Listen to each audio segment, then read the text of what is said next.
Hech kim sir emas, bugungi kunda Xorazmda onlayn firibgarlik holatlari ko'payib ketdi va fuqarolar bu narsadan jabr ko'rib turibdi. Va bu holat bo'yicha bugun biza kiberxavfsizlik boshqarmasi xodimi tomonidan aynan mana shu firibgarliklarni chap oldini olish bo'yicha tavsiyalarni so'rab olamiz. Og'a bir qisqacha ma'lumot bersak, chap saqlansa savol yozsak bo'ladi.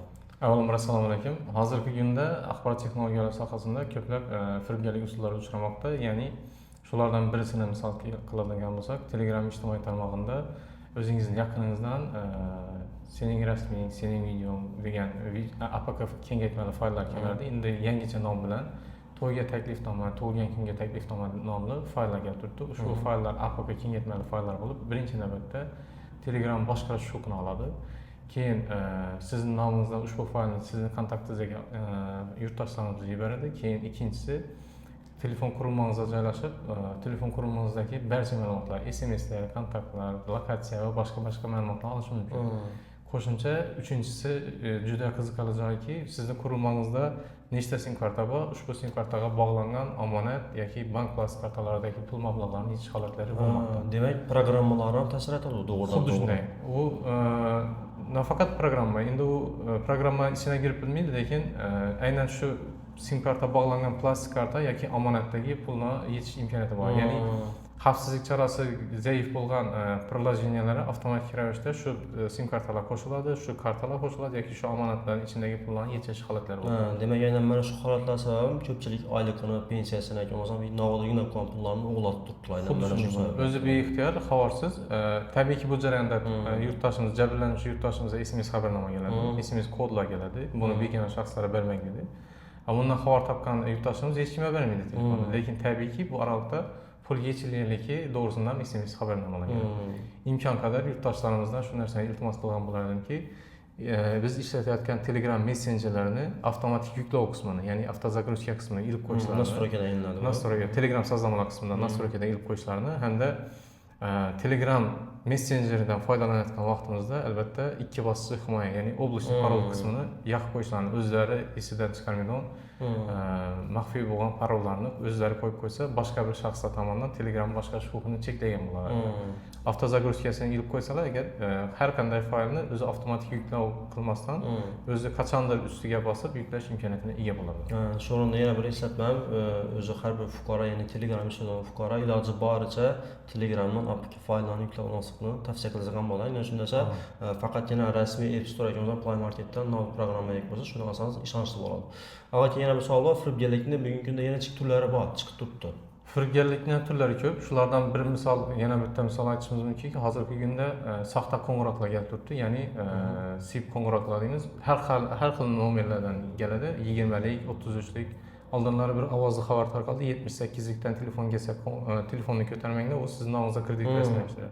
Uni kengroq tushuntiradigan bo'lsak, har qanday raqamdan telefon kelsa muloqot qilishingiz mumkin, faqat o'zingizning shaxsingizga doir ma'lumotlarni bermasligingizni va unga ishonib pul mablag'larini o'tkazib bermasligingizni iltimos qilgan bo'ladi. Hozirgi kunda misol tariqasida aytadigan bo'lsak, men biror bir kompaniyaning xodimiman, sizning sim kartangizni muddati keldi, siz ushbu sim kartangizni muddatini uzaytirishni istaysizmi degan yo'sinda savollar keladi.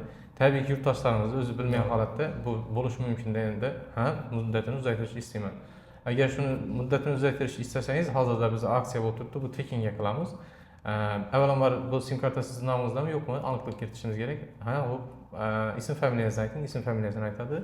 Pasport serial raqamingizni ayting deydi. Tabiiyki bu kompaniya xodimlaridan tomonidan so'raladigan savol. Juda ishonchli savol. Ishonchga kiradimi? Shu tariqa ishonchga kirib pasport serial raqamini ham oladi. Ana endi dedi biz sizga dedi SMS xabarnoma yubordik. Ushbu SMS xabarnomadagi kodni aytsangiz, biz sim kartangizni aytgan muddatingizga uzaytirib yuboramiz. Tabiiyki biza yurtdoshlarimizni soddadilligi, ishonuvchanligi shundaki, o'zi ishonib SMS kod degandan keyin biza SMS ga kirsak, avvalambor birinchi bu kodni kiritamiz. Lekin kodni teyinda ikki qator gap ham bo'ladi. Ushbu kodni begona shaxslarga bermang, ular albatta firibgar bo'lishi mumkin degan. Biza faqat SMS kodni o'qiganimiz oqibatida beixtiyor o'zimiz shu kodni aytib qo'yamiz. Aslında kim bilandir muloqot qilishdan avval sizga kelgan SMS'lar bo'ladimi, sizning shaxsiy ma'lumotlaringiz bo'ladimi yoki pul mablag'laringiz bo'ladimi, imkon qadar shaxsini, manzilini, biror bir faoliyatini aniqlik kiritgan holatda keyin ma'lumotlarni aytishdan shundan o'ylanib ko'rishingiz shaxsiy ma'lumotlar. Xuddi shunday. Demak, fuqarodan shu o'rinda ham narsani so'rab qolamiz ekan. Bu qo'ng'iroqlar o'zimizni o'zbek nomerlari ham bo'ladi shunday. Xuddi shunday. Bu SIP qo'ng'iroqlar degani bu asosan axborot texnologiya sohasida, ya'ni biz ishlatadigan mobil qurilmalarimizni aloqasini ta'minlab beruvchi antennalar. Antennalarda maxsus yo'nalishdan giradilar, firibgarlar qora yo'nalish bo'yicha giradilar. Biz ushbu antennalardan ikki kanal bo'yicha foydalanamiz. Birisi internet bo'lsa, ikkinchisi telefon qo'ng'iroqlari. Ushbu telefon qo'ng'iroqlari orqali ular xohlagan bir nomerni foydalanadilar. Bu nima uchun SIP nomer deymiz? Uni biz aniqlik kiritishga harakat qiladigan bo'lsak, unga qayta chiqib ko'rsangiz, bu telefon raqami o'chirilgan yoki mavjud bo'lmagan raqam bo'ladi, yoki haqiqiy egasi o'zi ko'tarishi mumkin. Shuning uchun biz SIP qo'ng'iroq deymiz. Uni aniqlash imkoniyati yo'q. Bu firibgarlar shunday foydalanyaptiki, shu qo'ng'iroqdan foydalanadigan qismida xohlagan bir raqamdan telefon qilib, sizga hujum bo'ldi yoki bo'lmasam xuddi hozirgi sim kartangizni muddatiga keldi degan yozuvda ishonchini girib, SMS xabarnoma kodlarini olish mumkin. Endi shu o'rinda yana bir yangilik bor. Hozir toza chiqdi.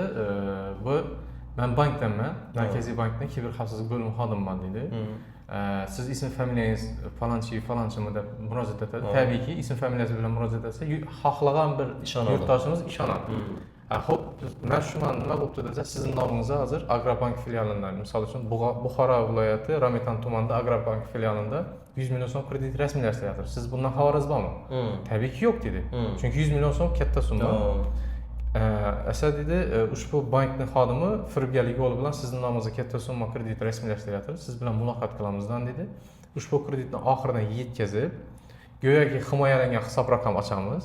Va shu himoyalangan hisob raqamini siz nomingizda olinayotgan kreditni o'tkazib turib, ertaga kreditni u ushbu firibgarni ushlaganimizdan keyin kreditni yopib, siz nomingizda kredit olmaslikni ta'minlaymiz.